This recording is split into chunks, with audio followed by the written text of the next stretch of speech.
Hello everyone, welcome back to my YouTube channel. मेरा नाम है मोनिका गर्ग और जैसा कि आप सब लोगों को याद है, लास्ट क्लास में हमने modes of entering into international business start करे थे। तो गाइस, जो लास्ट लेक्चर था उसमें हमने trade related modes of entry ख़त्म कर लिए थे। जिन जिन स्टूडेंट्स ने वो लेक्चर अटेंड नहीं किया है तो प्लीज़ जाके चेक कर लीजिएगा। आज के लेक्चर में हम लोग स्टार्ट करने वाले हैं contractual modes of entry. So guys, जो आपने पढ़ा होगा, जो भी कॉन्ट्रैक्ट के बेसिस पे हमारे एंट्री मोड्स होते हैं वो आते हैं हमारे कॉन्ट्रैक्चुअल मोड्स ऑफ एंट्री में। जैसे franchising, licensing, leasing, strategic business alliance, management contracts, ये सब किस में आते हैं? कॉन्ट्रैक्चुअल मोड्स ऑफ एंट्री में। क्यों? क्योंकि इसमें हम एंट्री करते हैं कॉन्ट्रैक्ट के थ्रू। ओके गाइज, तो चलिए स्टार्ट करते हैं। तो पहला जो हमारा कॉन्ट्रैक्चुअल मोड ऑफ एंट्री है वो है इंटरनेशनल स्ट्रेटेजिक अलायंस। अब ये क्या होता है? इसके अंदर क्या होता है, जैसे सपोज़ एक कंपनी है, एग्जांपल ले लेते हैं हम लोग फ़िलिप्स का।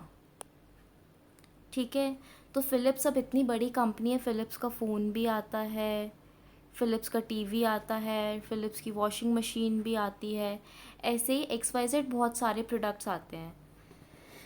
तो स्ट्रैटेजिक बिजनेस अलायंस के अंदर क्या होता है, अब जो फ़िलिप्स है वो इतने सारे प्रोडक्ट्स एक साथ एक ही यूनिट में मैन्युफैक्चर तो कर नहीं सकता। तो इसके अंदर क्या होता है, जो फ़िलिप्स है वो दूसरी कंपनीज़ को हायर करेगा अपने प्रोडक्ट्स मैन्युफैक्चर करने के लिए। ठीक है, जैसे फ़िलिप्स है उसको इंडिया में टीवी सस्ते पड़ रहे हैं मैन्युफैक्चर में। ठीक है, क्योंकि इंडिया में कैपिटल और लेबर काफ़ी ज़्यादा चीप है, तो टीवी इंडिया से मैन्युफैक्चर करा लेगा।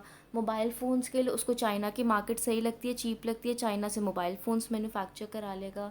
इसी तरह से XYZ कंट्री से मैन्युफैक्चर कराता रहेगा। तो फ़िलिप्स और इन कंट्री की कंपनीज़ के बीच में जो कॉन्ट्रैक्ट होगा उसको बोलते हैं स्ट्रैटेजिक अलायंस। ठीक है, तो चलिए अब रीड करते हैं।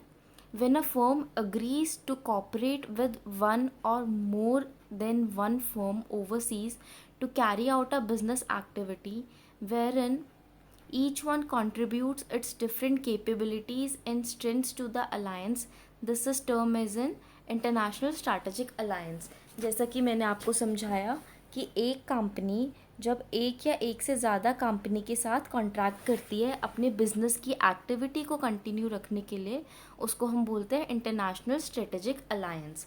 ठीक है, अब ये जो स्ट्रैटेजिक अलायंस है इससे दोनों को फ़ायदा होता है, जो फ़िलिप्स है उसको भी फ़ायदा होगा और जो कंपनीज मैन्युफैक्चर कर रही हैं उसको भी फ़ायदा होगा।